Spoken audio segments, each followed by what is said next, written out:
Today we are reacting to Psycho Girl Kills. Oh, I forgot the button. Today we're reacting to Psycho Girl Kills her best friend. Sorry, I thought the LED light thing would be cooler, but it really wasn't. Before today's video starts, make sure to come join my family and subscribe down below. Let's get into today's video.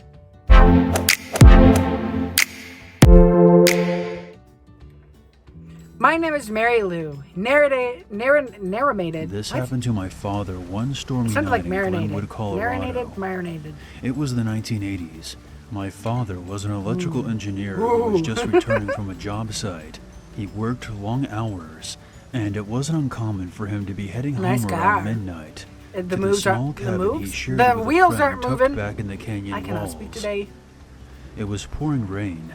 Lightning flashed only to illuminate the murky puddled patches of washed-out terrain. As my father rounded the corner upon the dirt road, he passed a large willow tree. As his headlights crossed its base, he noticed someone was crouched underneath it. It was a woman who seemed to be in her late 20s, with long tangled blonde hair. She had on fairly casual clothing, and carried a somewhat large bundle under her arms wrapped in cloth. You good? My father, being the gentleman that he was, decided to pull over and offered her to take shelter from the storm in his cabin just up the road. I'm sorry, but I would not get in the car. Him as she got into I would not get in the car. She explained that she had been on a hike through the canyon that day when the storm hit, get in a car with a stranger. and she had been caught off guard by the rain. Dad smiled and pointed out that she wasn't exactly wearing the best clothing or You aren't exactly wearing the best clothing, she Samantha. Laughed and said that she had left her place on a whim unprepared. He asked if she needed him to dry anything at his place, pointing to the bundle she held tightly under her arm. Her voice suddenly got very stern and stated no. No. When my father asked her where she lived around the area, things started to get strange. She started telling my dad that she had no friends or family in the area, and was quite vague when asked about details of where she lived. I love the animation though, it looks really good. All she responded with was that it was too far to drive to tonight in this kind of weather. At this point, my dad said he felt that she was a bit off, but chalked it up to her exhaustion from hiking and standing out in the storm for several hours. As they entered the cabin, my dad remembered that his roommate had left that morning to take a trip out of town and wouldn't be back for several days. My dad would have offered her his friend's room, but wouldn't feel comfortable doing that without her permission. Remember, this was the 1980s. Pocket cell phones weren't on everyone yet. That makes more sense. My dad told her that she was welcome to sleep on the couch and dry off as he handed her several towels. Not really, She took them from him with her right hand, but still never let go of the bundle she hugged under her left arm. Is it a head? My dad, at this point, realized that she had never given him her name, so he introduced himself. Nice to meet you. My name is Mary Lou, she replied. Oh, Mary Lou. My father started to feel a bit more at ease, and turned on the television for her and handed over the remote. She scanned through the channels, finally deciding on a gangster flick. There was a scene that involved a bunch of mobsters getting shot to pieces. Yes! Mary found this to be quite amusing, and started to laugh in a crackling, high-pitched tone. My dad started to get a bit creeped out by this. She was enjoying it a little too much, he said. Then my dad asked her about her life, and things took a turn for the worse. When asked if she was in a relationship, she pointed down at her belt buckle and told my dad the story of her breakup. She claimed her last boyfriend wanted to be domineering over her, yeah, I'm in a relationship. And to this she responded by bludgeoning him half to death in his gravel driveway with her belt buckle, the same one she was wearing. He kept saying stop, please stop, and begging, but I wouldn't show him mercy, she said, with a note of pride in her voice.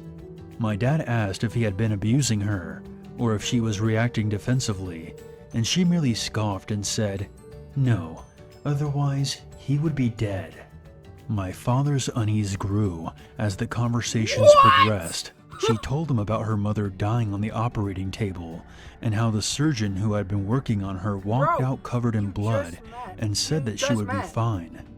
How is she supposed to be okay with all of her guts in the trash can? She spewed. Then she laughed again, glancing back at the TV screen, littered with disheveled, bullet-ridden corpses. I love the sight of blood. It excites me, turns me on, you know. Death. Drain them to death. At this point, my dad was officially done. Death.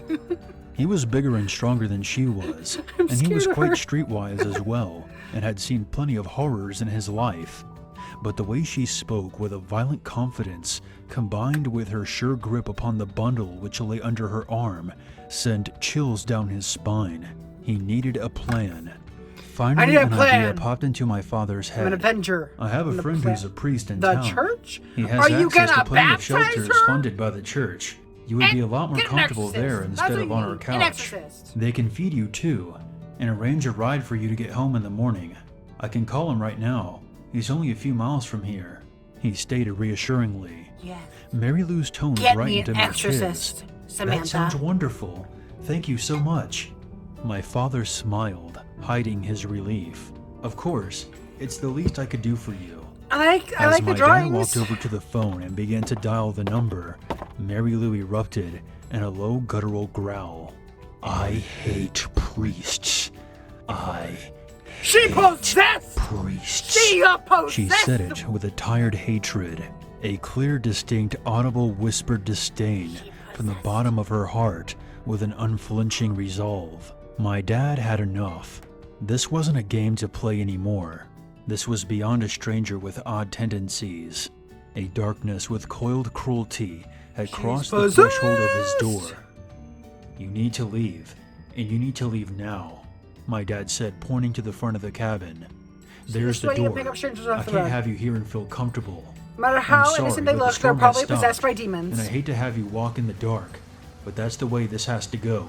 Please leave. Excuse Mary me. Lou gazed upon him, Excuse me? expressionless, and finally just shrugged.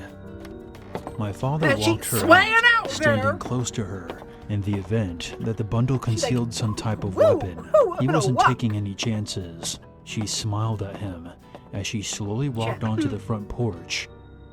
Goodbye for now. I'll see you when I see you, she said calmly. With that, Hey, yo, she that's walked down creepy. the long dirt road I'll see you when I with see a you. single streetlight upon its path. She looked back at him one last time before crossing the light and disappearing, enveloped by the darkness with no trace of her to be At least seen. you're not swaying back and forth My as she dad walks. called the police the next day, concerned back that she and may forth, still pushing be my hiding hair on his back and forth. premises somewhere. After speaking to his Oh, you're girlfriend right. about it, who is now my mom, and being convinced by her that she was going to cut the window screen when he was gone, hide in the house, and then kill him. They found nothing, Oh, and I said thought he the area died. attracted a lot of transients and nomads. My father then made the mistake of telling his engineer buddies at work, which resulted in them bidding him farewell at the end of each shift, in the form of asking that he say hi to Mary Lou for them. My dad never saw her again. Mary Lou like a He still demon. questions what could have been in that bundle that she so adamantly protected. He will never know. What? Excuse me? That ending was creepy. I mean, at least he didn't die, which I'm proud of that. But what the hell? What the actual hell? No. No. No. No, thank you. No, Satanist girl. Get out of my house. Anyways, that is all for today's video. If you enjoyed, make sure you give it a big thumbs up and comment down below what you would do if a Satan girl decided to come into your house. And before you leave, make sure to come join my family and subscribe down below. Make sure to turn on the notification bell too if you are new here or haven't had it turned on yet. I love you guys so much. We'll see you in the next one. Bye, guys.